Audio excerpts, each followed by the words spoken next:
So I'm Randy, and I'm an alcoholic. And I'm sober today by the grace of God and the principles of Alcoholics Anonymous. That's the way my sponsor always started his share. And I'm here today because of the guidance and the influence of two unbelievable men that came to AA before me. Hi, Tommy. Ted Bratter, who was my sponsor for 16 years and who brought me to Prime Time, and to Bob Anderson, to meet Bob Anderson and to get to grow through, some stuff I never wanted to hear.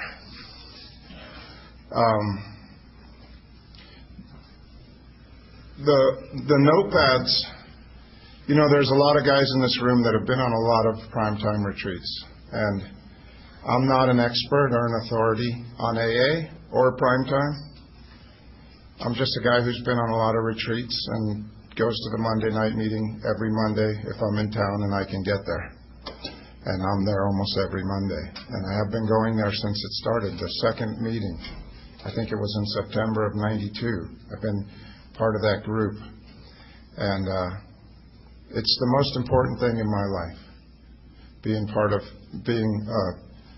a member of the Primetime Men's Stag meeting of Alcoholics Anonymous. And Primetime is the best it can be right now. And Primetime is nothing, it's not special in any way that it's AA. Primetime is the AA message broken down for the incredibly damaged alcoholics so that I can hear it the way I needed to hear it, because I couldn't pull the pieces out of what I needed for my life at regular AA meetings. I was going to a lot of AA meetings. Oh, so the pads, they're for questions. If I say something that sparks a question, and write it down when it gets sparked, because it won't be there when you go to ask yourself what the question was later. If you don't write it down right now, when it comes to you, there's a good chance you'll forget. That's what happened to me. But even more so, I'm going to leave out a lot of things that are important, that a lot of you know about what's important in the ABCs and in the steps. And so if you could help me out by asking the questions that will highlight the things that are important that I missed, because I'm sure I'm going to miss a lot. And, one of the things I got from another group was the set-aside prayer.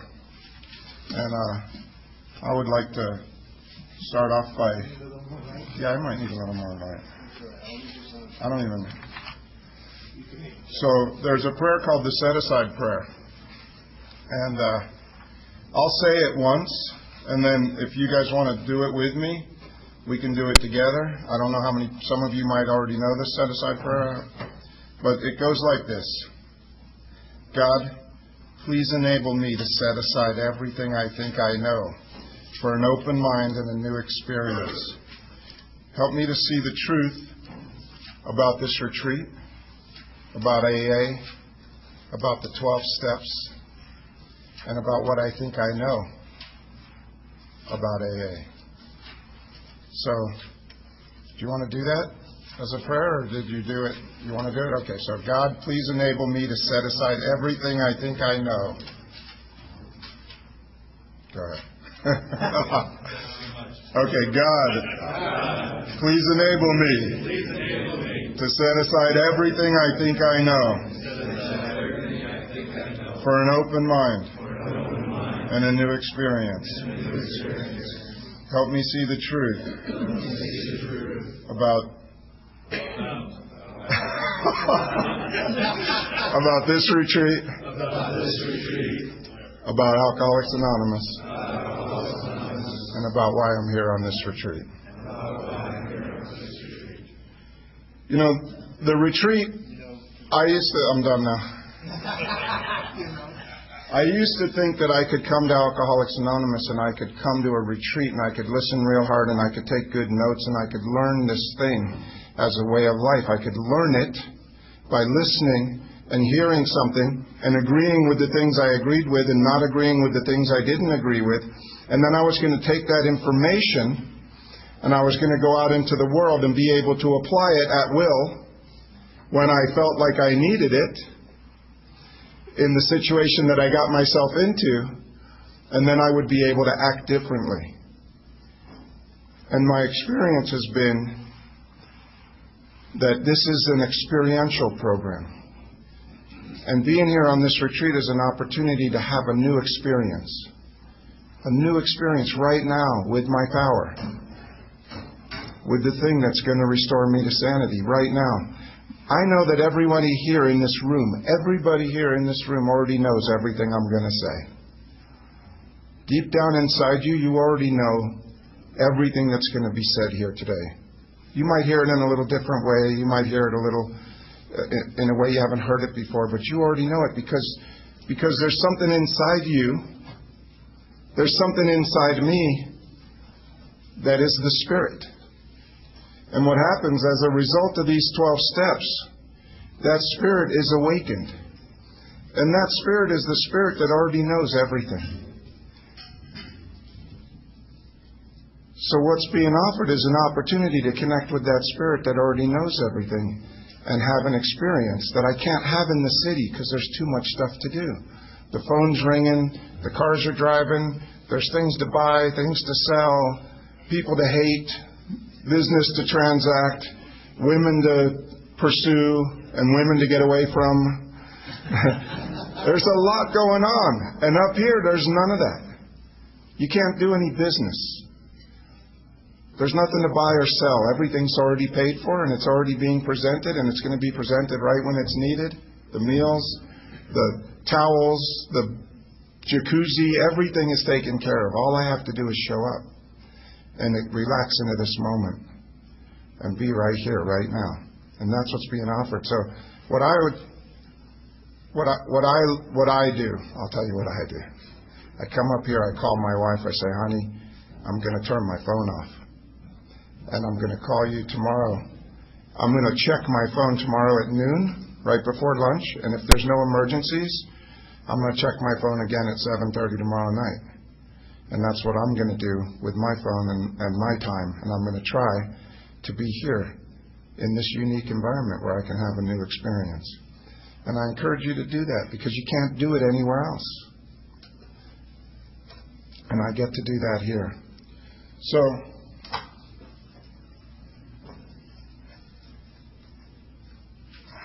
hidden in the foreword of the 12 and 12 is the statement, AA's 12 steps are a group of principles, spiritual in their nature, which if practiced as a way of life, can expel the obsession to drink and enable the sufferer to become happily and usefully whole. If practiced as a way of life.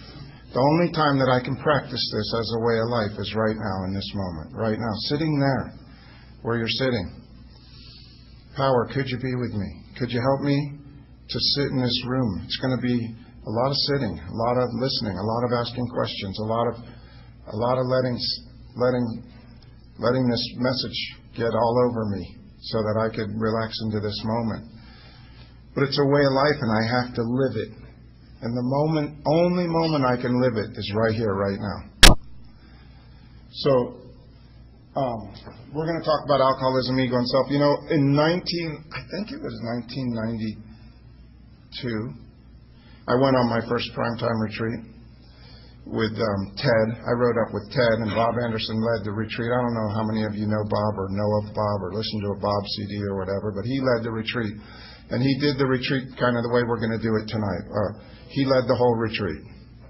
And I went and I sat and I listened, like I said before. I listened to learn, and I wrote notes, and I thought, oh, yes, this is great information. I'm getting this, and I'm going to have this way of life. Because before I met Ted, I was sober about 2.5 years, and I was dying of alcoholism. I didn't know what I had. I thought I was just the world's most unlucky person. You know, I came into AA. When I first came into AA, it was fantastic. It was fantastic. It was miraculous. I didn't drink one day at a time, which was impossible for me because everything I did before AA was about alcohol and drugs. And everywhere I went, I thought about how much drugs and alcohol there was going to be there. And everything I did revolved around getting completely out of my mind.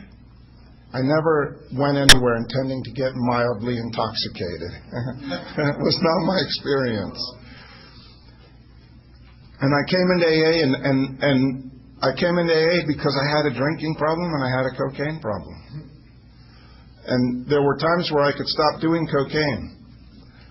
But when I drank a beer, I wanted cocaine. And I would never stop drinking.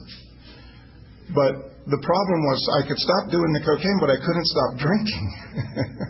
Every day I would say, today, I'm not doing any coke and I'm not drinking. And by noon I was drinking. And then all bets were off. And I blacked out and I crashed cars and I trashed relationships and I had a terrible life. And I hated my life. I hated my life sober. And it was getting to the point where I was starting to hate my life drunk. And my life was coming apart. And I had a brother that was in the program, and he suggested I come in, and I came into AA. And I had a great sponsor in Miami. I got sober in Miami. And this man spent so much time with me. And I would go to noon meetings. And I slipped every 30 days for the first 90 days because, you know, it was Thanksgiving. And you have to do cocaine on Thanksgiving when your brother's putting it out because he wanted to show me how to do one line. That didn't go so good. And then it was New Year's Eve. And then it was, it was Valentine's Day. And I was in another country, sleeping with another woman beside the one that I lived with. And drinking was necessary. And that was the last time I drank, and it hurt me so bad. It hurt me so bad, and I came back into the program, and I begged my sponsor to be my sponsor because he told me if I drank again, he wouldn't sponsor me because I was one of those guys, I would come in and I would get all spiritual, man, and I would be talking about how good God is and how great my job is and my girl's back and everything's back, and I love this program, and I'd make you sick of God. And then I would get drunk, and everyone would go, oh, look, there's the spiritual guy. And that happened. The last time he said, you can't share for 90 days. I'll be your sponsor, but you can't share for 90 days. And I got sober. I don't know how, but I stopped drinking. One day at a time, I didn't drink. I went to a meeting every day. I met my sponsor every day after that meeting. It was a noon meeting. We'd go across the street and we'd have a salad bar. And I thought I was helping him because he was an old guy. And I was this young guy, and he needed someone to talk to. I really, my mind told me I was helping that guy out. I'm his age now. He was 52, and I was 27. And I said, you know, when I'm 52, he only had 8 years. I said, when I'm 52, I'm going to have 25 years. Now I'm 52. I wish I only had 8 years. I wish I was younger. Not that I don't like the time. I just wish I was younger. Anyway, my life got really good at first. Like I said, I was keeping jobs. I had the girl. I was getting along with my parents. I was getting along with my siblings. Everything was rosy. I was on the pink cloud. It was beautiful for about a year. And I worked all 12 steps, and I went through them like they were a chore. You know, step 1, do you admit you're an alcoholic? Yes. And then write 20 reasons why you're an alcoholic. So I wrote 20 reasons why my life was unmanageable, and I wrote the 20 reasons. And then he said, okay, when we read books together. We read the 12 and 12. We read the big book, and he made me underline everything, and then he laughed at me because he said, underline what's important, and I underlined, a little bit of stuff here and there, and he looked at my book, and he just laughed. Because that whole book is important, right? I mean, what are you not going to underline?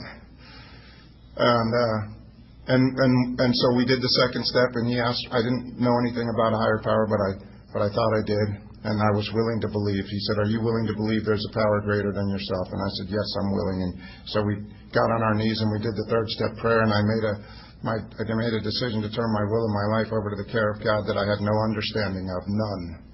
But I'm in AA, and they say That's the third step. And if you want to be in this program, you got to do the 12 steps. So I did step 3. I got on my knees and I said the prayer. Like, that was the chore. We did it. Moving on.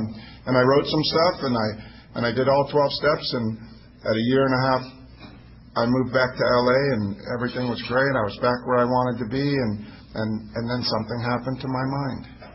I started finding fault again with everything and everybody. And I started to hate my life again. And I hated the place where I lived. And it wasn't a terrible place, but I just hated it. And I hate the room that I had in the apartment. You know, I didn't have the master bedroom. I had the one where you had to go in the hallway to use the bathroom. And I hated that. And I hated that the other guy in the apartment, he got the master bedroom. He paid $1,000 more a month than I did. But it's still, I hated him. He got the master bedroom. Why don't I have it? And I started finding fault with the job that I had, that I prayed. I got this job. I was in L.A. I'd been living in L.A. for 6 months, and it was very hard for me to get a job because I was an actor. And every job I went for, I had to tell them, you know, I'm an actor. I'm going to do this job, but I'm probably going to need extra time off to go on auditions, and I'm going to do plays on the weekends, so I'm not working on the weekends, and I'm going to be out at night, you know, and I got acting classes, and I'm an actor. And I never got a job. And then one day, I had $65 left in my pocket. I paid my rent for June, and I realized that this wasn't going very well. And I got on my knees and I said, God, if you put a job in my life, anything, I'll do anything. Because this is it. I'm at the end of my ropes. I'll take any job. And I went to this lady's house, and I was editing some tapes there. And she came back from a store, and she repaired VCRs back in the VCR days. And she said, hey, Randy, this video store is looking for a video store manager. And the first thing out of my mouth was, no way. I didn't come to L.A. to be a video store manager. and then the next thing was, you know, you said anything. I don't know where that came from. It was in my head, and it said that. You said anything. And I went, holy crap, yes, I did. I said anything. And I got that phone number, and I applied for that job, and I applied like this. I want to be the best video store manager there ever was. I'm going to bust my butt to make this the best video store there ever was. And this is totally what I want to do and what I want to know. And I went in on Friday, and I had a job on Monday. Where was it? Beverly Glen Video. You got your pad? Anyway, my life went to hell. I hated that job after 2 weeks of being there because they paid me what they said they were going to pay me, and I worked much harder than I thought the amount that they were paying me, that they said they were going to pay me, was worth. In my mind, I was working way overtime for what they were paying me, and that's the way my mind worked. Nothing was good enough for me. The car, the girl, the apartment, everything. And I started to hate my life, and I'm sober, and I'm going to meetings. And they're saying, just don't drink today, and you're a winner. And I would come home and think, holy crap, this hurts so bad. I don't feel like a winner. I'm not drinking, but I don't feel like a winner. And days went by, and I kept hearing that message, just get a sponsor, go to meetings. Then they said, work with newcomers. Nothing assures immunity from drinking. I wasn't drinking, and I wasn't thinking about drinking, but I sure did think about killing myself a few times. And they said, nothing will ensure immunity, like working with a newcomer. And so I went and found myself a newcomer, and I started talking to this guy. And man, he had his girl back. He had his job back. He was making money. I thought, I had nothing to say to this guy. The only thing I could say to him was, well, just you wait. Your life's going to suck. I carried a message. I didn't know what was wrong with me. And I remember I was sitting in my sponsor at the time, who was a great sponsor. Fantastic sponsor that I met in L.A., and he spent so much time with me, and he was such a kind man, and opened his house to me, and I was new from out of town, and he was so kind and loving and warm and friendly, and walked through the steps with me, but I couldn't get this thing. And I sat in his garage, and I begged him, show me how to find this power. I need this power. I'm going to die. My life was so painful. I was going to die. And he told me his story. And he said that he found God with 9 years, Now, I got like 2.5, 3 years now. He found God with 9 years. He ran out of his house in his cowboy boots and his underwear, and he ran to the top of a mountain, and they came and they got him in a truck with a straitjacket, and they put him in the back of the truck, taking him to the loony bin. And on the way there, he found God. And I thought, I'm not going to make it 9 years, first of all, and second of all, I don't look good in cowboy boots and underwear. I'm in trouble. But I did start asking for help. I did start saying, you know what, I'm going to die, God. I'm going to need some help. I need some help. Could you help me? And I followed a producer, because I was a wannabe actor, to a men's stag meeting. And because I was hoping to get a role, not to find anything new at a men's stag meeting. And I ran into Ted, my sponsor, and he started talking about alcoholism, the disease that centers in my mind. He said that I had an unsatisfied mind. And I've never heard that before, that alcoholism is an unsatisfied mind. And he said, look at your life. And I looked at my life, and I had a decent apartment. I just hated it. And I had a really generous roommate. And I hated him. And I had a girlfriend, and there was nothing terrible about her. She was pretty fantastic. I just hated her. I just found fault with everything about her. And I had the job at the video store, and I was in the business, and I'm talking to producers and directors at the top of Beverly Glen every day about movies. But it wasn't good enough. And I felt terrible that I had that job, and that I had to meet producers and directors as a video store clerk, and it ate me up that I was this loser. And I hated my life. But I was able to see that, it wasn't a bad life. I had a pretty good life. And that I was unsatisfied. And he said it's a fault-finding mind. And I could look at every area of my life, and I found fault everywhere I went. Everywhere I looked. I have a fault-finding, opinionated mind. And, my sponsor talked about an unsatisfied mind. And that gave me hope. See, I had some hope that I could sit in a retreat like this, and I could hear some stuff, and I could learn some stuff, and that one day my mind would be satisfied, and that I'd be able to accept things. I'd be able to accept life on life's terms, and I'd be able to not find fault with my girlfriends or my cars or my apartments or my life. I thought that I was going to learn some stuff that was going to teach me how to be self-satisfied. And so I tried that, and I listened, and I learned, and I paid attention, and I wrote things down, and I went out in the world, and I was still unsatisfiable. And what I found for my life is that I have an unsatisfiable mind. There's something wrong with my mind, and it's never getting better. That part of my mind is warped. It says it in the first step, glass in hand, I warped my mind. If you go to a construction site and you're building a house and you know anything about construction, when you pull the board off of the pile and it's warped, you take that board and you take it over to the dumpster and you throw that thing out because it's not usable. It's never going to unwarp. You're not going to be able to straighten it out. It's garbage. That's what I was shown about my mind. There's something wrong with my mind. This disease centers in my mind. It doesn't center in my alcohol. My problem is not alcohol today. I can never, ever, ever drink alcohol again. I know that. There are no more good times left for me with alcohol. Just pain and misery, jails, institutions, and death. But alcohol is not my problem today. I did not think about drinking alcohol all day today. Not even once. Maybe once for 1 second. Because of Bobby.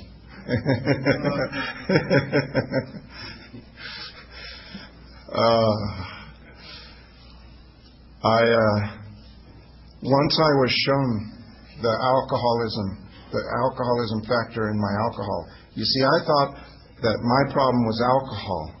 And I thought that I was going to stop drinking alcohol and that in time I was going to get better. And I hear that in meetings. The first year is the hardest. And then you get to the end of the first year and then they say, well, the second year is really bad.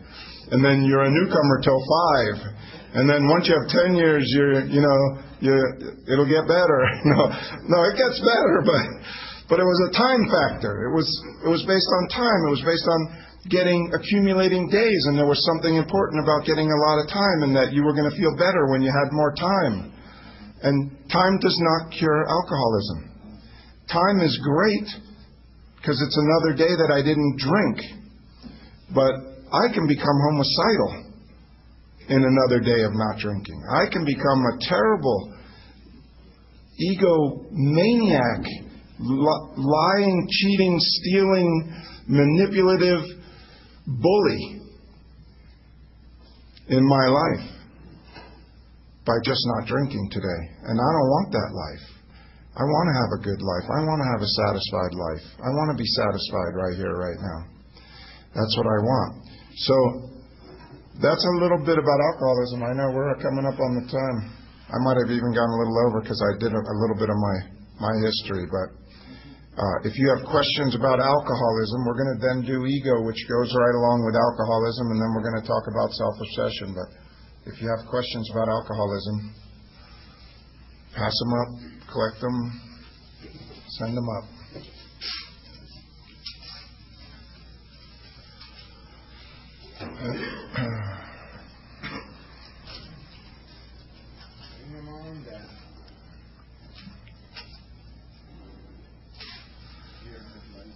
Yeah.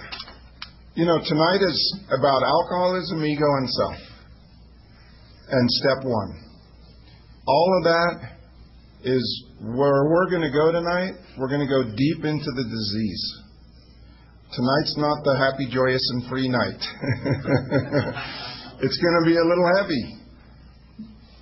But there's a light at the end of the tunnel, because on page 19 in the big book, which I might need a little light for. No, I think we're okay.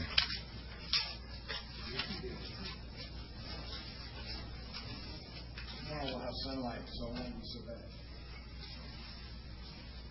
Page 18.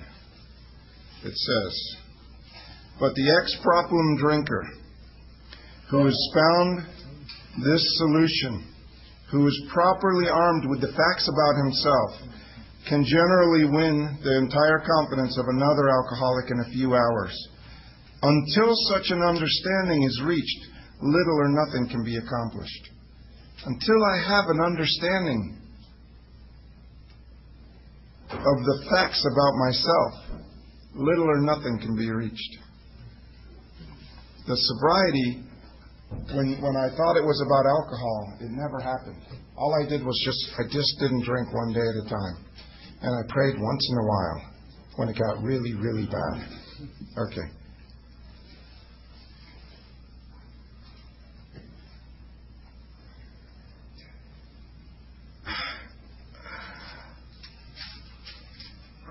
Can you nail down a warped board flat? I can't. But that's a good question. There's a carpenter in the... Yes. What is the allergy? So the allergy we're going to talk about in step one. The allergy is the allergy of the body, coupled with the obsession of the mind. And those are the two reasons why I can't stay sober. Because my mind tells me I get in so much pain with my mind that it tells me you have to do something to kill this pain. And then I take a drink, and then the allergy of the body kicks in. And there's no telling how this is going to end. What is the velocity? No, it's a trick question. Oh. Is that African or European? I don't know. Randy, is the key to...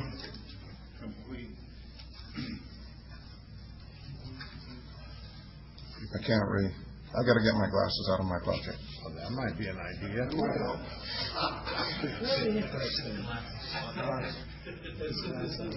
says, "Is the key to arresting my alcoholism by surrendering most completely to my God." Is the key to arresting... Basically, is the key surrender. Yeah. Yeah, the key is surrender. Yeah, we're not, I haven't started talking about solution, about the way of life, about what I do to treat this disease. This night is about identifying the disease. I need to have surrender. There's no way I'm going to even come into the program until I'm crushed by alcohol and by the way of life that I was living. There's no way I'm coming in here at all for any help. I have to be smashed into surrender. But then I think, because I've had a surrender, now I know something about surrender and that I can surrender. And surrender is an unconscious act. It's not something I can produce. I need a power and some willingness. And then there's a possibility that a surrender could happen. If alcoholism is an unsatisfiable mind, if my mind is warped and the warped board can never be straightened out, can I change? Okay. The purpose of the 12 steps is so that I can have a spiritual awakening. What I have built before coming into AA, I built a character. Drinking and using in the world, I built a character. That character already knows everything. It has a completely closed mind to everything. You ask me anything about anything, and I'll answer the question. And I'll think I know what I'm talking about. And I'll believe the answer that I tell you because it came from my mind. And there's a good chance that I don't know anything about what I'm talking about. But I'll tell you I do, and I'll stand by it. And I'll argue with you forever about any subject you want in old character. And I'll prove my point. And I'll beat you over the head with my opinions. I came here with a warped mind. What I was shown in prime time is that mind doesn't get better. What gets better is my willingness to go to the other place. My willingness to go to the place of that awakened spirit, to that higher power, where, the goal of this thing is to become a person who can live by intuitive guidance, where the answer that I need for the problem that I have right now in this moment, the moment I have a situation arise today in a relationship with the higher power, the answer is always there. There's no delay. The answer that I need is there, so it's a way of life where there's no more problems. There's situations. But the answer is always there through this intuitive guidance. That's the man I want to be today. I want to be that man that intuitively knows how to handle situations that used to baffle me. That's why I'm here. That's not learning some stuff and then knowing how to handle situations based on old ideas. Everything I've learned up until this moment right now is an old idea.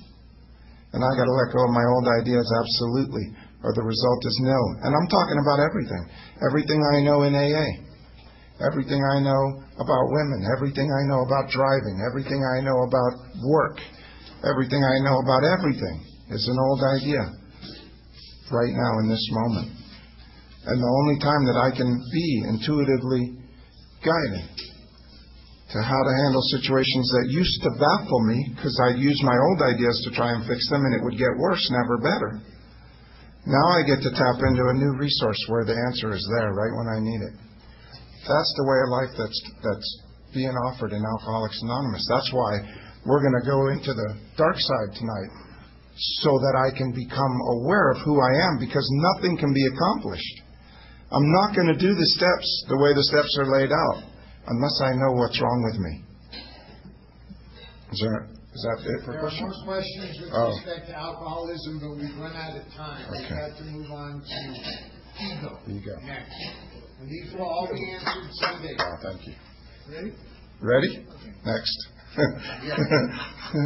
Now we move on to ego, but these will all be saved and answered. One of the reasons we're doing the retreat like this tonight, it's not because I'm authority on AA. It's because The 12 steps are laid out in a logical order form.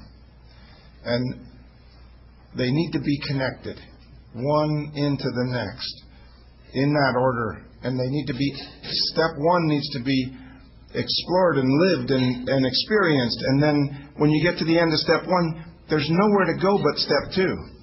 But they all connect together. Step two needs one, and step one needs two. And they got to be put together like that. So we're trying to keep a cohesive message from step to step. I'm not an authority on AA. I'm not a leader. I'm not a guru. I'm nothing. I'm just another alcoholic. You know, I started to tell you the first retreat I went on with Ted. I rode with Ted, and Bob was there.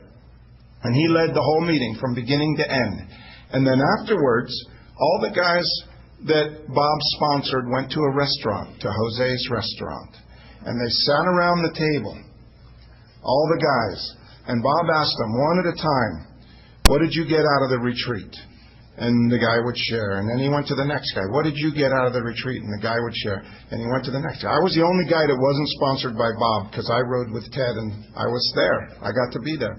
And he got to me. And he pointed to me and he said, what did you get out of the retreat? And I said about 5 words. And he looked at me and he pointed his finger and he says, oh, shut the F up. You don't know what you're talking about.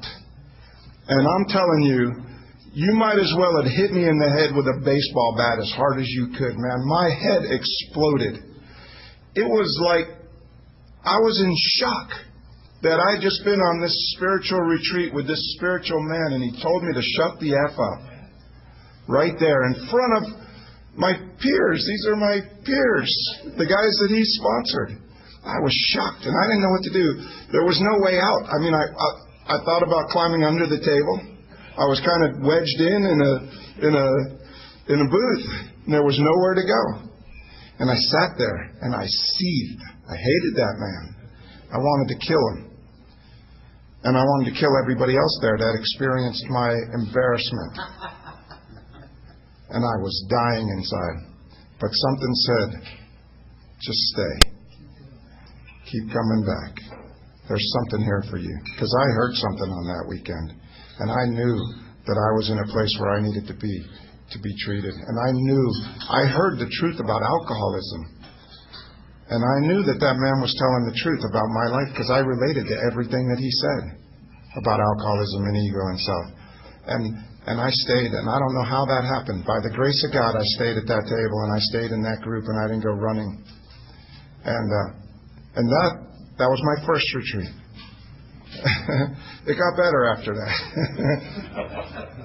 We'll talk about ego. I mean, that's like a nice segue to ego. Because my ego, you know.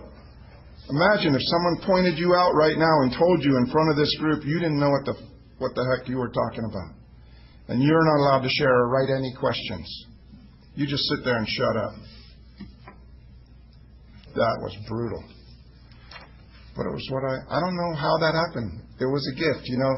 Some of the things that I thought were the worst thing that ever happened to me turned out to be the best things that ever happened to me. I had a great relationship with Bob and Ted and all the other guys at that retreat. And you know what? I'm looking around here, and I don't think any of the guys were here. Were you there, Tommy? Were you at that meeting? No. You weren't there. There's not one guy was here. You didn't make it to that retreat, I don't think. You didn't make it to that retreat. I've been many times up there, but I don't remember. I don't think you were on that one. So there's nobody here from that era. That's amazing to me. So ego.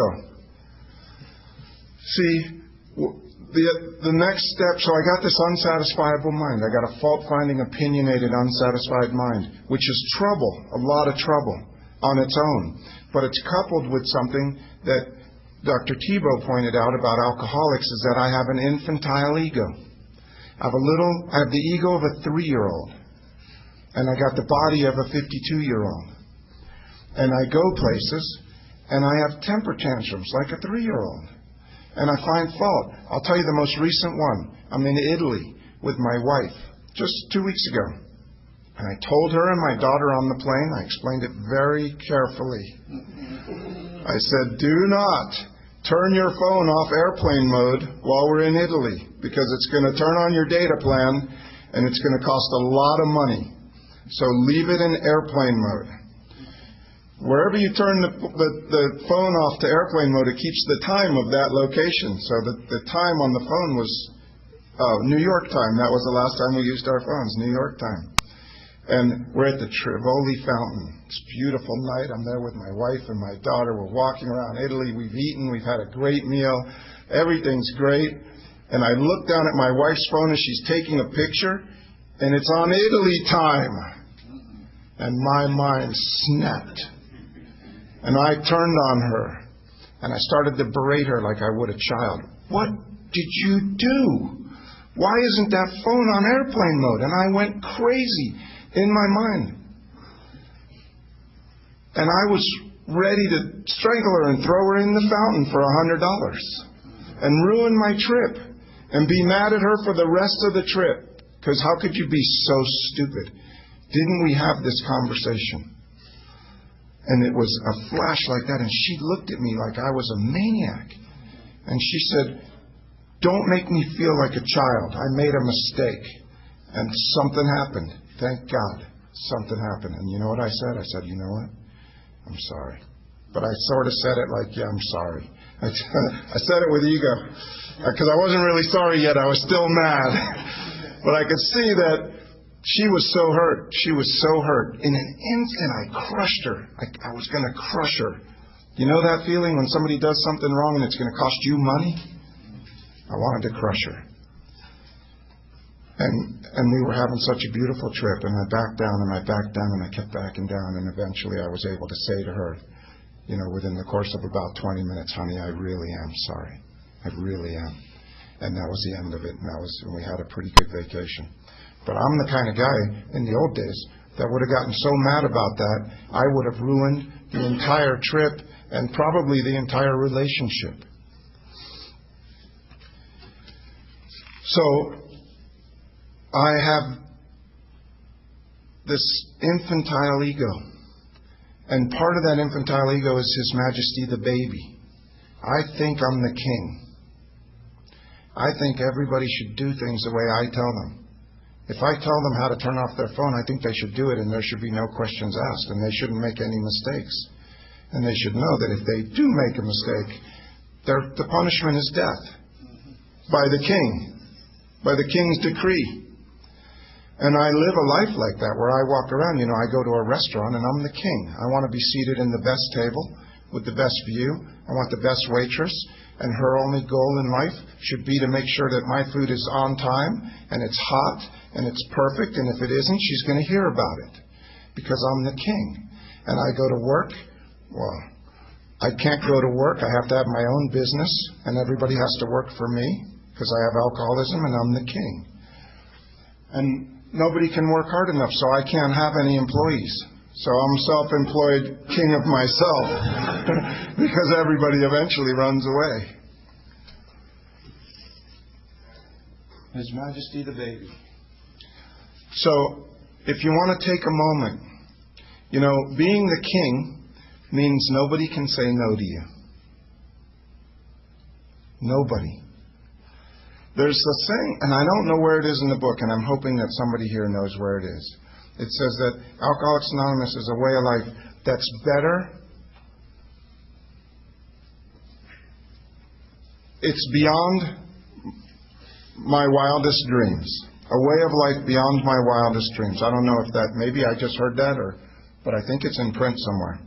But I had to think about what's beyond my wildest dreams. Well, what's my wildest dreams? My wildest dream is that I'm the most sought-after actor in L.A., and that everybody wants me in their movies, and I get to tell the director who gets to be the director of the movie, and I get to tell who gets to be the producer, and I have the highest house in the highest hill in Hollywood, and there's lots of 20-somethings running around scantily clad that can't say no to whatever I want, and I have more money than everybody, so nobody can say no to me.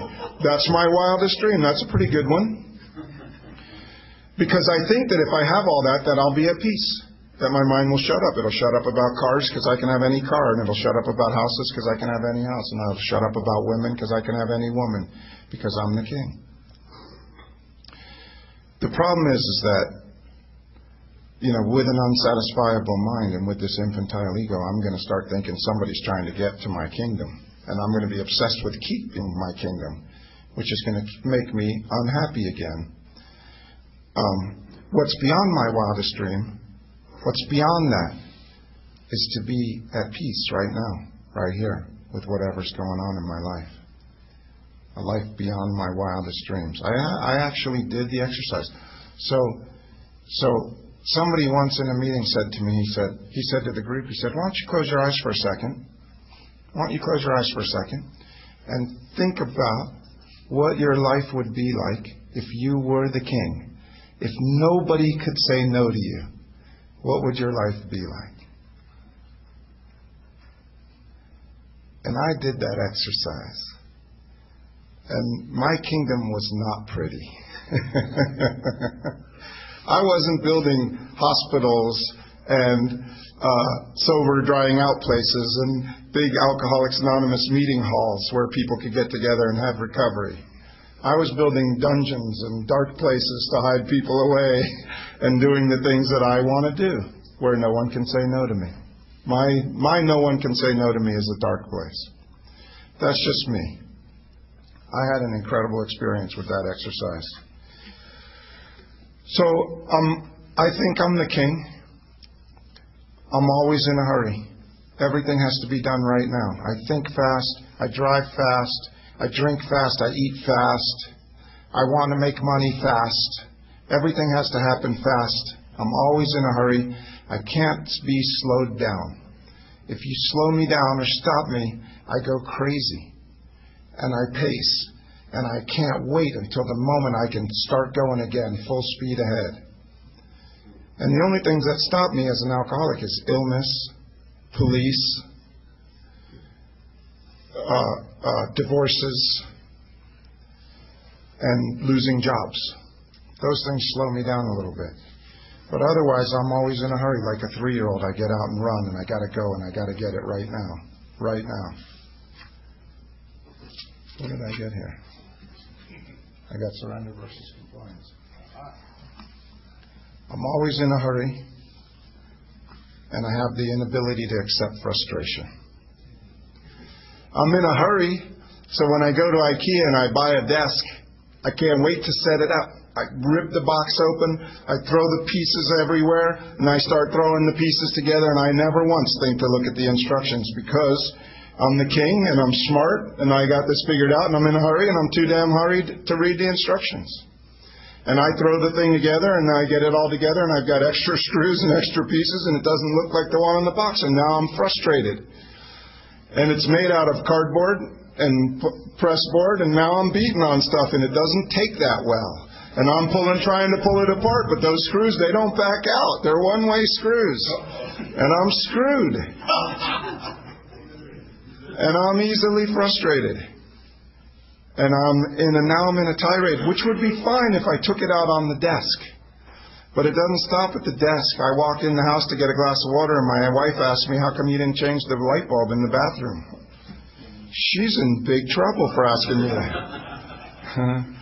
I gotta scream and yell at her. What are you talking about? You change the light bulb if you want it changed, or whatever the hell comes out of my mouth, but I'm already so mad. Because I'm frustrated about the table, but I'm not really frustrated about the table. I'm frustrated because in the morning my mind told me I needed to put some money away for my daughter's college fund, which was a great idea, by the way. But by the afternoon I had decided that there was no chance of me making any extra money to put it away for her. So I'm mad at everybody that works with me or for me or around me and all my customers that don't pay me enough. And as an alcoholic with alcoholism, I'm always mad. I don't have to get mad. I'm mad. I'm frustrated. I'm in a hurry. And I'm king baby.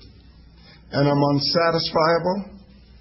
And I'm fault-finding and opinionated. And that's how I live my life. I drive on the freeway, and whatever lane I'm in, that's my lane. This is designated my lane. If you're in my lane, you've got to drive the way I want you to drive. And you've got to pay attention to the rules. When I drive right up on your butt, that means I want to go faster. And you need to go faster, or you need to get out of the way. Or, if I drive on your butt long enough, I'm starting to have murderous thoughts because you're not driving the way I want you to. and I'm going crazy in my head. Now, there's another lane over here, and it's open. But you're supposed to move over and get out of my lane because you're in my lane. I don't want to have to go around you.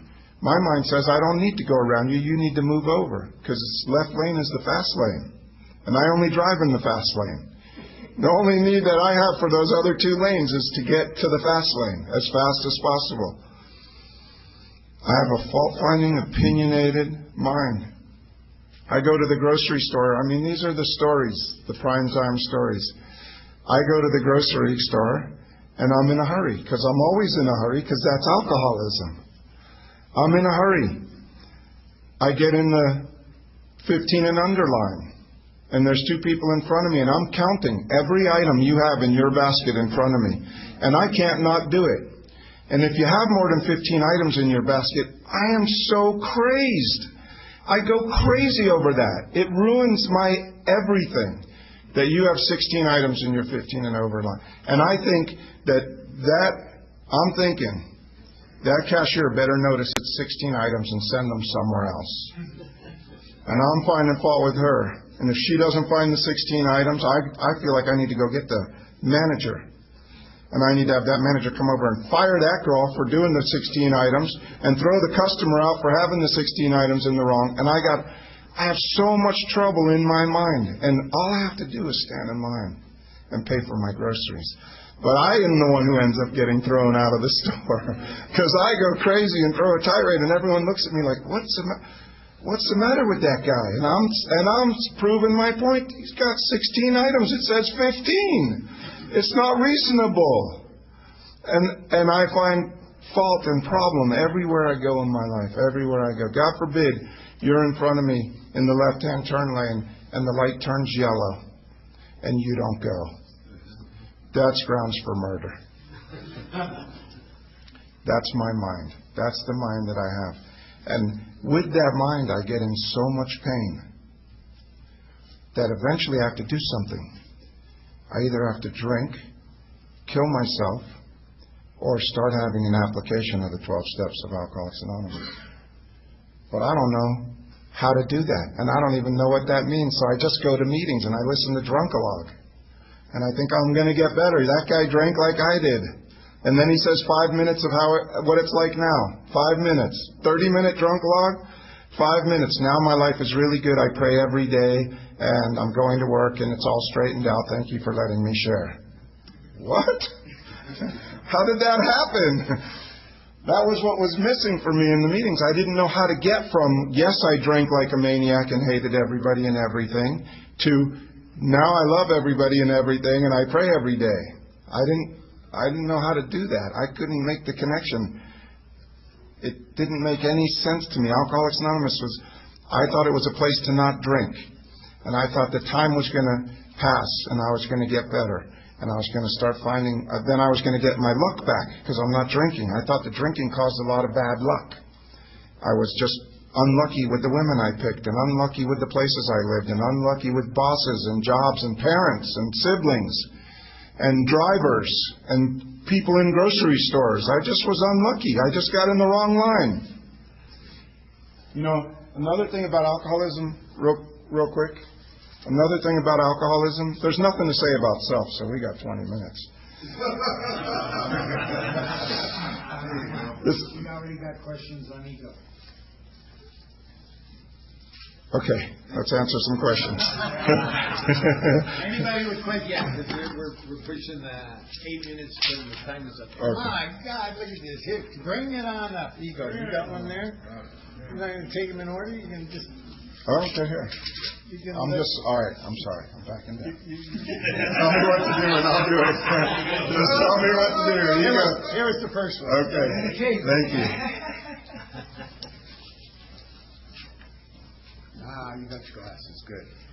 Talk about that instant. How do I get out of it when I live with a short fuse?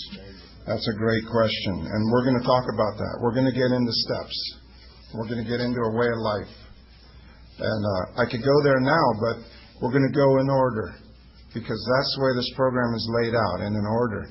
And I got to know what's wrong with me first. How do I get out of it is in step 2. Because What's wrong with me is I have an unsound mind. That's what I'm describing. Alcoholism, ego, and self is to shine a light on the unsound mind. And the second step is where I come to believe that a power greater than myself restores me to sanity. And we're going to talk a lot about that when we get to step 2.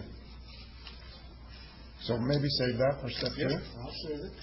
What is defiance, and how does ego defend itself? And what is compliance? Those are great questions. Okay.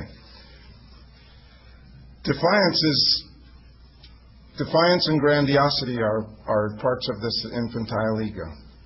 Defiance is that I demand the right to think and do what I want to in this world right now. And I think that it's my right to do it however I want. And I have defiance against doing anything that you say. When my wife told me that I was being mean to her and I should apologize, I was defiant. Ego said, no, I don't have to be nice to you. I have proof right here. It's not in airplane mode. You are wrong. And I'm not going to back down. I'm going to be defiant and you are wrong. And that lasted, like a minute or two. But I'm defiant against everything. I'm defiant as a way of life. I live a defiant way of life. You tell me to move over, and I say no, and I don't even care about moving over. There's nothing wrong with moving over except for that you told me to, and I didn't tell me to. And because you told me to, I'm going to say no. And I have a defiant character that I built with this alcoholism, where I think that if I do what you say to do, I'm less of a man. So I have to be defiant and stand up for myself and not let you push me around. That's the way the ego lives, in defiance. What is compliance? Compliance is like a tricky thing for me, because compliance is a lot like surrender. But it's not. Compliance is the enemy of surrender. Surrender is, okay, you want to give me the questions in order? You want it done this way? Okay. I surrender. I'll do them however you want. I understand. And my ego was bucking up, and I'm going to do it the way I want, and maybe that's not the way to do it, and I can back down, and I can surrender, and I can say, okay, we're going to do this another way, and I can go in another direction. Compliance is, all right, I'll read the questions in the order you want, but I hate you. I'll be a good boy. I won't drink today. And I'll go to a meeting, but I hate meetings and I'm not listening. There's a guy in prime time, one of the guys I sponsor, his name is Tim. Tim got ordered to go to Alcoholics Anonymous. So he figured out that he could go to Spanish-only meetings so that he wouldn't hear a word of the message and still get his court card signed and take it to the judge and say, here's your card. I did my meetings and I didn't hear a damn word. Then he figured out he could just sign them himself. But is that defiance and compliance? He went to the meetings. In compliance, he went to the meetings, and in defiance, he went to Spanish-only meetings, so he couldn't understand a word of it. That's beautiful. That's alcoholism. That's so perfect.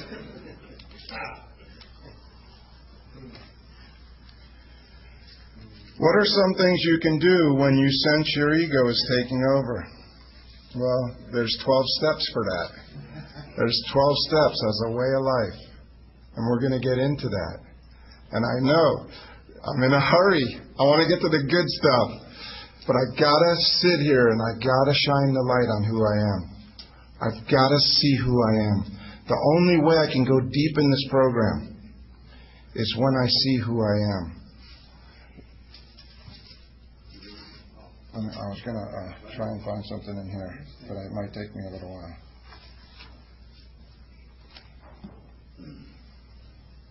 I don't know. Okay. Why do alcoholics wear faces? Does that have anything to do with ego? Yeah. I wear faces everywhere I go as an alcoholic with alcoholism. Before I have a program of recovery, I am in compliance everywhere I go. I get to a place where I have to have a job. So I smile and I tell you, yes, I want this job and I'm going to do the best job I can in compliance. And I wear faces and I tell you I want this job. In the back of my mind, I'm going, I don't want this job. I'm an actor. I want an acting job. But I'll be compliant and I'll wear faces. And I do the same thing with my wife. I'm finding fault with her and she's asking me questions and I'm smiling and nodding and pretending like I like what's going on. And I go there and I do that everywhere in my life because I'm a phony. As an alcoholic with alcoholism, I'm a phony. I don't like anybody. I don't care about any of you as an alcoholic with alcoholism. In my alcoholism, I only care about me. And that's going to be the next little section we're going to talk about, self. Me. I get to talk about me. I love me. And I hate you. And if you need, and you bother me and you get in the way and you have stuff and that stuff I think I need. So I need to figure out how to get your stuff. And I'll smile and nod and I'll pat you on the back and tell you how much I like you and slip your wallet out of your pocket while I'm doing it. Because I need to please self. Self needs to be pleased. And I wear faces to do that. There's not a genuine bone in my body with alcoholism. It's all to please self. That's a great question. This is the same question over again. I just want to make sure that they know we read it. What does it mean to look for approval? Let's wear faces. Yeah, I'm wearing faces. I'm looking for approval. I work hard. I try and look like something I'm not. Why is anger toward others painful? Look, anger is painful.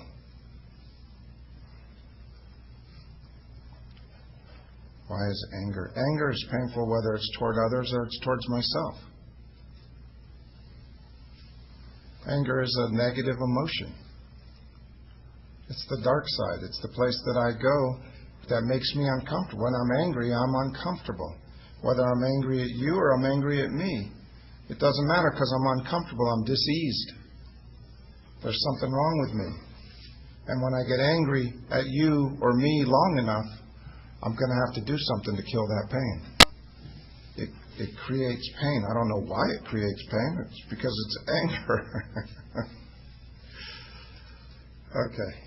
The last one, I don't know how deeply you want to go into it, but this is the last one. Can you describe the function of the id and the superego? You know, I'm not a psychiatrist. I'm not a psychiatrist or a psychologist. I don't study Carl Jung.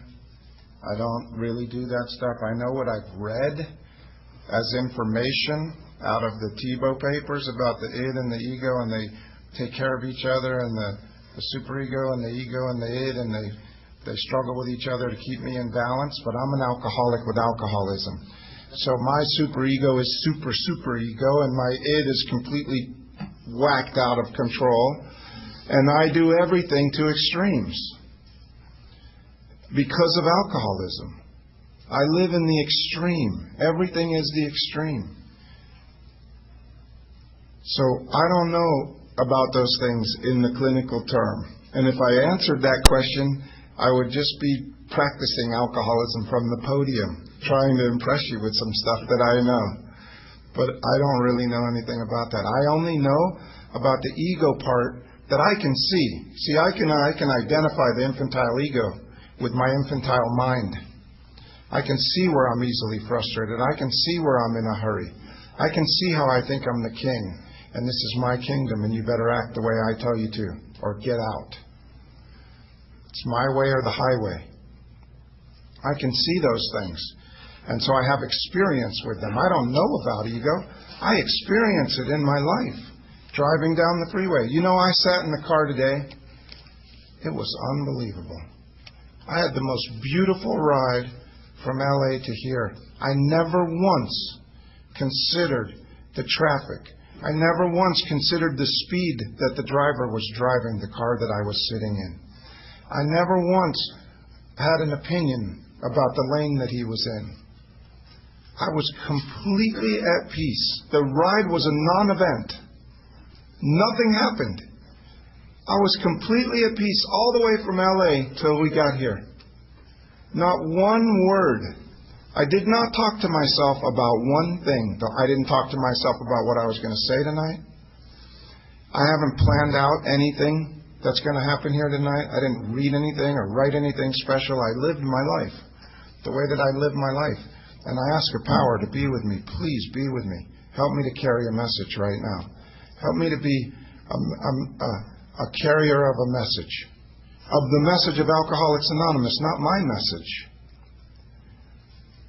And I get to have the most incredible life today. And be here, and Tony picked my room. And I didn't find fault with my room.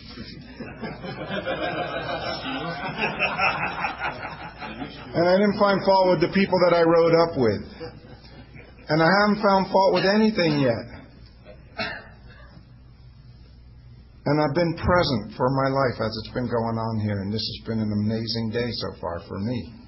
And that's not possible. I described my mind to you. It's not possible for me to walk into a hotel room and not find fault with it. It's not possible for me to get in a car on my power and sit in the passenger seat and not drive the car. I'm the driver. Whether I'm driving or not, I'm the driver. To the point of where you want to pull over, wherever you are, pull over and let me out. Because otherwise you're going to have to kill me. Because you're going to hate me so much. Can I do this one? Is this next? Or? Yeah, but then I didn't see that one come, but it doesn't matter. Yes, do that one, and then let's move on to ego for itself. Okay. Can you talk about shame and depression as ego?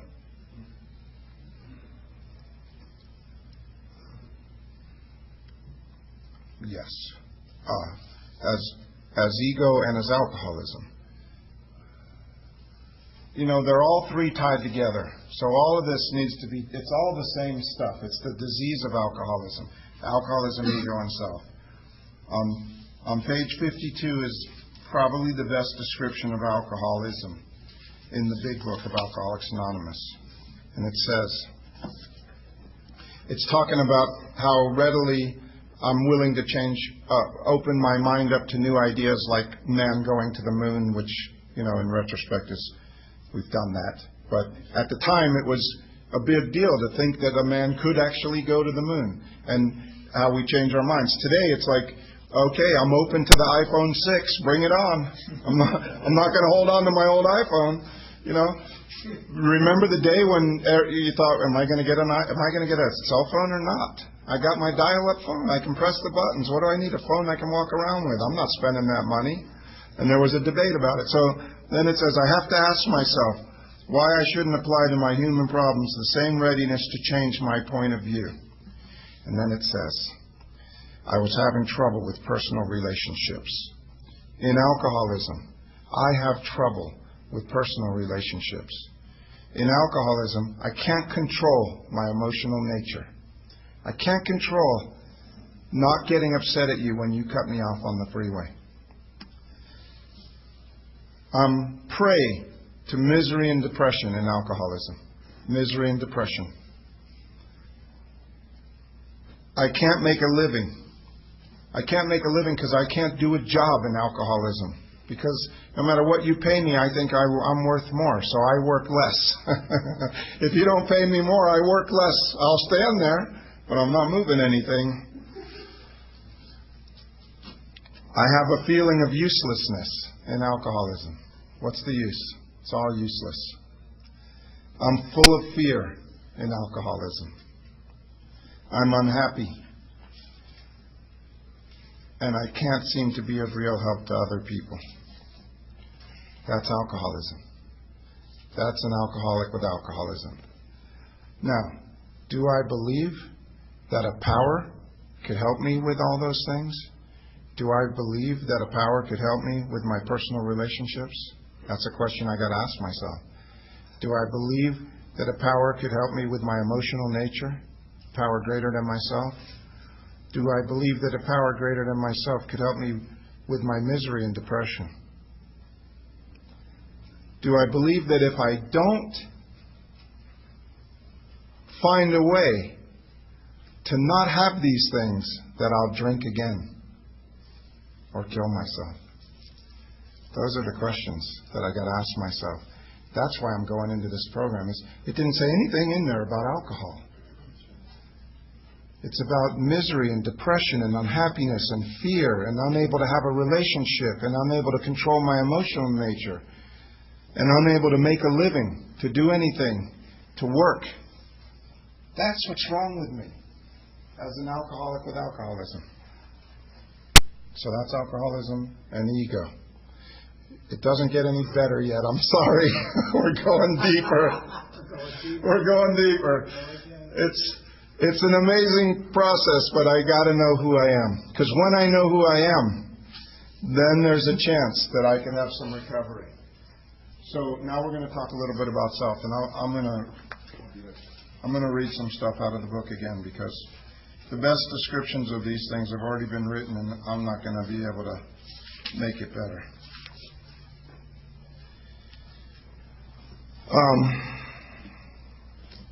And it segues into step one. So selfishness, self-centeredness, that I think is the root of my trouble. Again, driven by 100 forms of fear, self-delusion, self-seeking, and self-pity.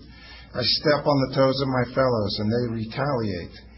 Sometimes they hurt me seemingly without provocation, but I invariably find that at some time in the past I have made decisions based on self, which later placed me in a position to be hurt. My sponsor used to say, I'm not much, but I'm all I ever think about. So my troubles, I think, are basically of my own making. They arise out of myself. And me as an alcoholic, I'm an extreme example of self-will run riot, though I usually don't think so. Above everything, I must be rid of this selfishness. I must, or it kills me. And then it says God makes that possible. And there often seems no way of entirely getting rid of self without His aid. I have had moral and philosophical convictions galore, but I could not live up to them even though I would have liked to. Neither could I reduce my self-centeredness much by wishing or trying on my own power. I have to have God's help. So there's a lot of self there. Selfishness, self-centeredness, self-delusion. It's all about self. This disease is a self. It's the disease of self. I'm self-centered in the extreme. It's all I ever think about. I think, even in AA, with years of sobriety, I think deep down inside that I'm this wonderful guy. On the ego side, the self side, self thinks that self is really a good guy. Self tells me that you're not a liar, you're a truth teller, you're honest, and you're compassionate, and you're generous, and you're a good person, and people should like you. Why don't they see how good you are? The proof is in the pudding, right?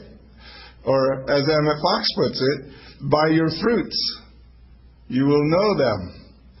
And by my fruits, I didn't have friends in AA for a long time sober. Nobody wanted to hang out with me, and I didn't want to hang out with any of you either. But deep down inside, I thought if you really knew who I was, you'd like me. You'd want to be my friend, because I'm kind and generous and loving and tolerant. But the reason that I'm not right now is because of circumstances. The only time I ever lie is when I have to lie. I don't lie because I'm a liar. I only lie because I'm backed into a corner, and the only way to get out of this corner successfully with self is to lie. So I don't lie out of a desire to lie. I lie out of the necessity to lie. But I live a life where I'm always lying because I'm always trying to get out of the corner I've backed myself into. And then I think, I'm a generous person. I tell myself I'm a giver. If I had more money, I would have texted money to the people in the Philippines. They need that money. If I had more, I would give it. But I have enough to send to send some. I don't send it because my mind in grandiosity says, yeah, you need to send them $100. What's $5 going to do? But really, I'm not that generous. Really, I find a reason to not give in self. Self says, no, we need this. We don't have enough yet. There's not going to be enough because self likes to project out to 65. And at 65, the way I see myself at 65 in self is broke, alone, sick, with no one to help me and no money for medicine. That's where my disease takes me, in the future, in the fear, and in the self. And that's what happens to me. And so this self-obsession feeds the ego, and the ego feeds the alcoholism. And all three of them get whipped into a state of, I need to kill somebody. And I run around, like I said before, I don't have to get mad. I'm already mad. And I'm not mad appropriate to the situation that I'm in. You cut me off on the freeway, and I'm mad for everybody that's ever cut me off on the freeway. That's why my reaction is so disproportionate. When you cut me off, the appropriate thing might be to let you in. In treated alcoholism, I can back off because I'm not in a hurry anymore, because I left on time to get to where I was going, and I'm not pushing and shoving, and I can let you in, and it's a non-event. But in alcoholism, you cut me off, and I have to punish you for everybody that's ever cut me off, because I never forget.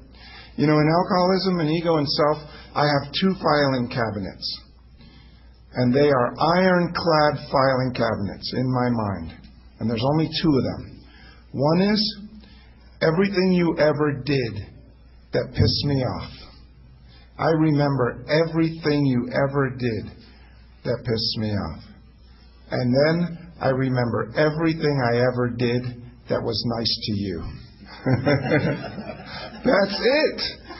I don't remember anything nice you ever did to me. Ever. It's not there. When it's time, I only remember the terrible stuff that you did, and I'm filled with resentments. That's why I've got to do the 4th step. I got to empty that filing cabinet, and I get to do that, and I get to do it in a new character. As a way of life, we're going to build a new character now. This is the old character. This is the disease side. This is the trouble. I got to see it. I got to shine a light on it. And I got to know that there is a program of recovery. It's not a program of failure. And I'm going to get to have recovery. And I'm going to get to go forward in a way of life where I'm going to have today, I have a life beyond my wildest dreams. I told you about my day today. I had the most beautiful day. It was so good, I can't believe how good it was. So far, up until this moment right now. I'm having one of the best days of my life. And nothing good or bad is happening except for that I'm on a primetime men's stag retreat. And I'm up here connecting with my higher power with no distractions. And I get to start to live this as a way of life. Power, could you be with me right now? Could you help me hear what's being said? Could you help me be here in this room? Could you help me get this all over me? You already know everything I said. I know you do. I know deep down inside you know all this. We got to awaken that spirit and bring that spirit out. And that's what this weekend is about. It's not about learning anything. That's why you can take notes and write stuff down, but if you're like me, I never read those notes again because I'm too busy. I'm too busy in my life going as fast as I can trying to figure out everything and get everything straight, get all my ducks in a row. So that I can be at peace right now, I need to get the right amount of money and the right girl and the right car and the right job. And as soon as I get the right girl, I don't like the place I live, and now I need a new place. And then I get the place right, and I hate my job. And then I get my job right, and my girl's all wrong again. And they just keep going, and I keep trying to get them back in line, and they keep going off. In alcoholism, nothing's ever right. And I'm unsatisfiable. Even if I get the perfect room at the perfect retreat with the perfect guys in the car, my mind finds fault with it. And it's a terrible day. It's a terrible way of life. So that's it for self. First question. Go ahead, bring him on up. What is the difference between higher power and higher self? we find the great reality deep down inside of us. So, the higher self or the higher power is deep down within me. I think it's pretty much saying the same thing, just using a different word. That's my opinion. I don't really differentiate between the two. For me, it's not necessary. Thanks. Could you explain what the part about the businessman who lolls in the Florida sunshine complaining of the sad state of the nation? Okay. Yeah. As a selfish, self-centered alcoholic. Okay, so it says, my actor, I'm an actor, because it's talking about the actor, and we're going to go into this in the first step, but my actor is self-centered, egocentric, the things that we've been talking about all night, as people like to call it nowadays. I am like the retired businessman who lolls in the Florida sunshine, complaining about the sad state of the nation. I'm like the retired businessman who hears about the troubles in the Philippines and complains about it, but doesn't send any money and doesn't go to the Philippines to be helpful. I just complain about it. I just find fault with the way they're doing it there. And they should have built their houses stronger. And I'm that guy. I'm like the minister who sighs of the sins of the 20th century. I'm a fault finder. See, I don't see the good stuff that's happening in the 20th century. I just find the fault with the 20th century. I'm the politician and reformers who think all would be a utopia if the rest of the world would only behave. It's not my fault. It's your fault that the world sucks. And the outlaw safecracker who thinks society has wronged him. So because society has wronged me once, and it says thinks that society wronged him. See, I think when I walked in, you said, "How are you doing, Randy?" And my mind told me, you said, "You're not doing so well, are you?" I think you were finding fault with me, when maybe you were just saying, "How are you doing?" which is like how people say hello. There's nothing there. Nobody cares how you're doing anyway. Nobody ever stops to hear, "How you doing?" We're on to the next thing. That's why Jimmy Sartino says, I don't say, "How are you doing?" I say, "It's great to see you." And I say, "It's great to see you." I don't say, "How are you doing?" anymore, because I don't care. God forbid you tell me how you're doing and I get stopped and I'm in a hurry with an unsatisfiable mind. Now I got to listen to your sad story. I got my own sad story going on. I don't have time for yours. How you doing? Please say okay and move along, right? But it's great to see you. Now you're saying something. You're there. I acknowledge you, and I'm grateful that I get to be in your presence for this moment. That's something. That's a new character, and Jimmy taught me that last retreat. Okay. We got lots now. What can I do if self always has to be in charge? The best, the most important, the center of attention, treated special. Well, again, we're looking at self. We're looking at it. We're shining a light on it. What I got to do first is see that I have a self that always has to be in charge. I have to see that I think I'm the most important thing and that I'm the center of the attention and that I need to be treated special. I need to see that because I don't really see that. In the 12 and 12, in the first step, it says, even these last gaspers. Now, I don't see myself as a last gasper. When I think of a last gasper, I see a guy in a trench coat in a gutter, covered in puke, not able to get up. That's a last gasper. I'm not a last gasper. I drove to my first meeting in my own car. And it says, even these last gaspers often had difficulty in seeing how hopeless they actually were. The last gaspers have trouble seeing how hopeless they actually are. And I don't think I'm a last gasper. How am I going to see how hopeless I am? I used to drive around in my car in L.A. for years, going to prime time. And my mind would tell me, Randy, you need to hit a lower bottom. You can't surrender because you have too high of a bottom. You need to go out and drink some more, so you can really ruin your life, so you can be a last gasper, so then you could surrender, and you'll have a deep and meaningful surrender, and you won't have all this mental pain anymore. And I would say, somehow I intuitively knew that was not the right solution to my problem. But I am a last gasper. I'm a guy who drives down the freeway at night coming home from a job thinking that this job sucks. The house I'm going to sucks. The woman I'm with sucks. Nothing's ever going to get better. I'm the world's biggest loser. And I'm picking out telephone poles on the way home thinking, man, if I could just get the guts to drive my car into that telephone pole, it would kill the pain. Let's just do it right now. Kill the pain. And I'm a last gasper. And once the light was shined on it and I could actually sit in this meeting and hear what was wrong with me, I went, oh my God, I'm a last gasper. And then it says that these last gaspers, a few of them laid hold of AA's principles with all the fervor with which the drowning sees life preservers. And they invariably got well. And there's hope for me.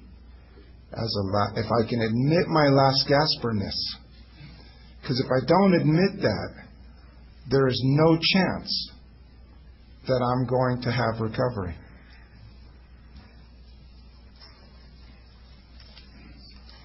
What does it mean when self is the power and the authority? Yeah, when self is the power and the authority. When alcoholism, ego, and self is the power for my life, and I'm driven by that, it means I'm going to have a world of pain. It means what alcoholism wants from me, what it wants from me today, is it wants me to hate all of you. It wants me to push you out of my life. It wants me to get divorced, and it wants me to burn through all my money gambling and doing crazy stuff, and it wants me to ruin my life. And then it'll tell me to drink and get me to drink. And that's how alcoholism operates in my life today. It doesn't say drink. I'm not obsessed with alcohol today, but I will be one day if I don't apply these 12 steps as a way of life for my life. I will get in enough pain because I will do terrible things. I'll go for the quick fix money deals and I'll lose all my money. Or God forbid I make a bunch of money. I might go for the quick fix money deals and I might win. And when I win, now I don't want the wife I'm with for sure, because she wants me to change light bulbs, and she wants me to do laundry and clean dishes, and I don't want that. I want a young one. I want a new one, a smarter one, and I got more money now, and I can afford one. So either way, I'm screwed. Alcoholism is a disease that no matter what you get, you lose. How many times I was with a woman that I couldn't stand. I just hated her. I'd been with her 6 months longer than I should have been with her, and all I could do was find fault, and I was miserable. And every day I'd have the discussion, I need to get rid of her. And then it would say, no, you get rid of her, then you're going to miss her. And then she might be the right one. You don't want to make a mistake. Try another day. Oh, God, another day with her? That's terrible. And there's a debate going on, and there's a world of pain. And then my mind pushes me to get rid of her. And yes, I'm breaking up with her. And I'm so happy I finally got the courage up to break up with her.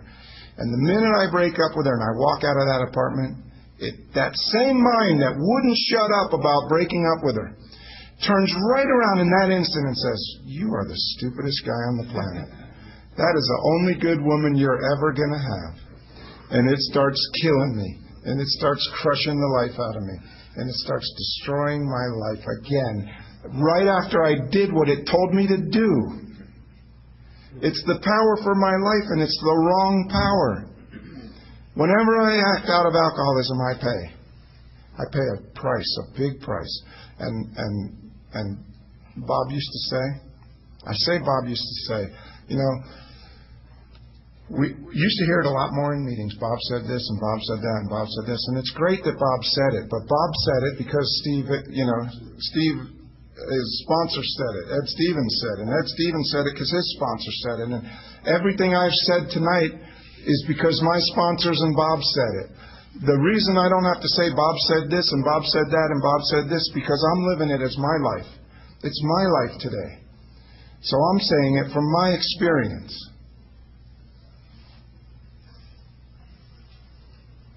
This is my life in Alcoholics Anonymous. This is the program that I'm living.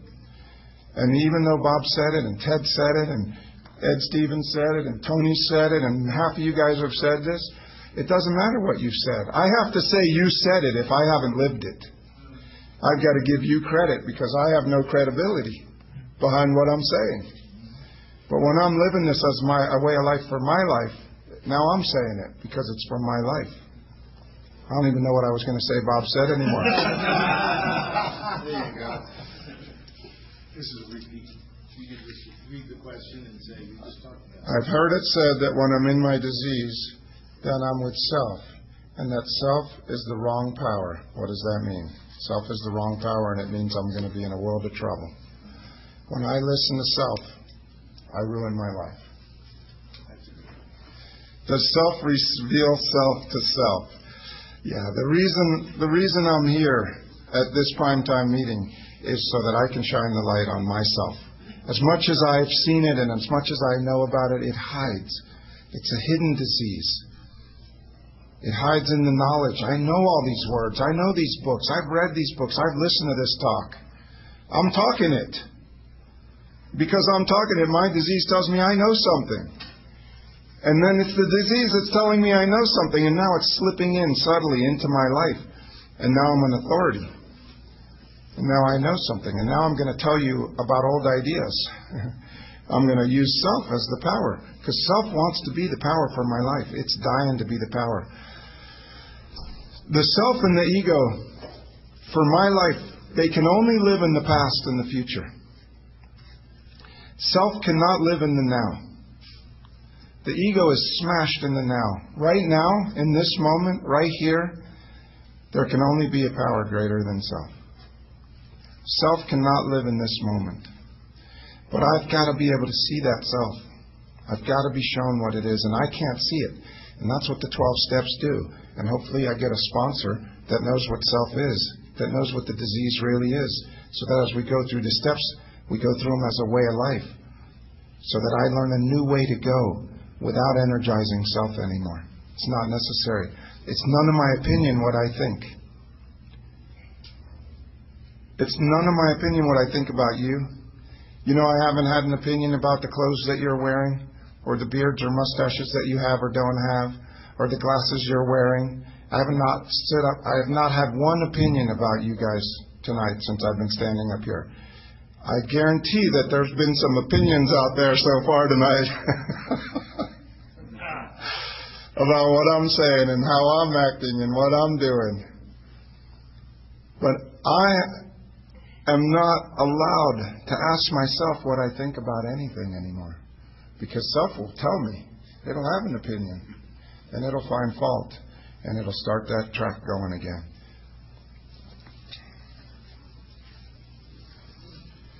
Should I have high self-esteem? You know, people talk about self-esteem all the time. I don't have self-esteem. I have been given a way of life by a power greater than myself. And everything that's good in my life is because of Alcoholics Anonymous and a power greater than me. So how can I have self-esteem? I love the man that I am today, but I take no credit for that man. My wife tells me the most amazing things about me. She loves me. And she says the most amazing things about the man that I am. I can't even believe that another person would say those things. And I give God all the credit for that. And I'm standing up here today. I'm not here because of self. You guys would be running for the hills. There wouldn't be a seat. There wouldn't be one butt in a seat here if self was coming here to tell you what self knows. I'm not here. I'm here to treat my disease. And my power loves me so much that I get to have this experience. I get to be here with all of you. And I get to stand up here and do this until you tell me no more. And when you say enough, just like with the questions, answering them out of order, if you say enough, I'll go home. I'll sit down. I'll listen. And Tomorrow night, there's going to be a meeting tomorrow night where you're going to all get to share about your experience on this retreat and in your recovery, and everybody's going to get a chance to share. And I hope that something's happening here. And the something isn't a learning thing. It's a power. Would you be with me right now? Could you help me to have a quiet mind? Could you help me to be here in this room? Could you help me to have a new experience that I've never had before? Even if I've been on retreats before, or this retreat, I've never been right here, right now. And this is where I need to be. And self-esteem, I love my life today, but it's because of a higher power that I get to have this life. It's not because self. It's not because I learned some stuff and now I act better and I'm a better man. I'm not capable of being a better man. I lack the power to change. That's the power I lack. I'm not changed. It says in how it works, I stand at the turning point. I stand at the turning point right now. This moment, I stand at the turning point. And then it says, I ask His protection and care with complete abandon. And for my life, I had to look at that. Do I stand at the turning point? Am I at the turning point right now? Where else? When am I going to be at that turning point? Later? When you get back to your room? When you get with your wife? When you get with your son and you need to tell him the truth? That'll be a turning point, but this is the turning point right here, right now. I ask His protection and care with complete abandon right now. So I got two options, right? I stand at the turning point right now. I get to ask His protection. His is God's, or my higher power, or my higher self. I get to ask its protection and care with complete abandon of self. Or I get to ask my protection and care with complete abandon of God. Those are the two options. That's what's being offered. When I do my will, I get my old life. When I abandon God and I do what I say, I get the old way of life. Sometimes it works, sometimes it doesn't. No matter how it works out, my mind always tells me I lost. Get the girl, I lose. Get rid of the girl, I lose. Get the job, I lose. Don't get the job, I lose. That's the self side. On the other side, I just win. I just get to be right here, right now, and there's no winning and losing. There's just being. And this is a beautiful moment that I get to experience. And maybe I'll remember it. Step one? One more question? And then we go to step one. Describe the difference between the power of self and the power greater than self. I don't know the difference. I can describe what it feels like in the power of self. And I've described it for the last hour and a half. I'm restless, irritable, and discontented. I'm in a hurry. I'm in finding fault with everything. And I'm unsatisfied, no matter what I get. That's the power of self. In the relationship with the power greater than self, I get to be restored to sanity right now. I get to have soundness of mind right now, right here, right now. And I get to be at peace. And you know what that feels like? Yes, you do. Everybody in here knows what that feels like, or you wouldn't have come up on this retreat. And you're here to get a little bit more. And it's here right now. If you're not experiencing it, there's a power greater than me, greater than you. And you get to have that relationship right now because there's nothing else to do. Everyone's got the same seat. Everyone got the same food. Everyone got the same hot coffee. I get to just be right here, right now, and experience this thing. Feel my butt in the seat. And I got to get my mind where my butt is. That's it. We can move on to step one. You guys want to take a 5-minute break and go to the bathroom and move around and stand up? 5 minutes all enough. 5 minutes. Yep. Where did you put those Cough drops up here somewhere?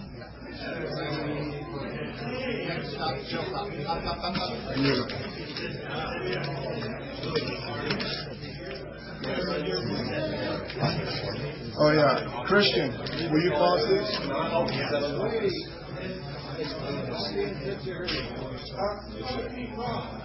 this?